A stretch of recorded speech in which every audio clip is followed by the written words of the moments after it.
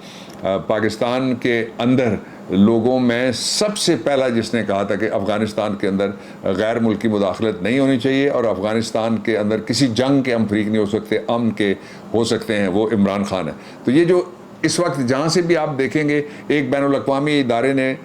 آج جو احساس پروگرام تھا اس نے کہا تباہ کن معیشت تھی اور کووڈ-19 تھا، پاکستان کے پاس کچھ بھی نہیں تھا سوائے ایک اچھی لیڈرشپ کے۔ میں یہاں ختم کرنا چاہتا ہوں، ایک ویڈیو مجھے کسی نے عرب نے بھیجی ہے، وہ سعودی عرب سے اس کا تعلق ہے، لیکن ویڈیو بنی ہے ایک نائجیرین اور ایک جو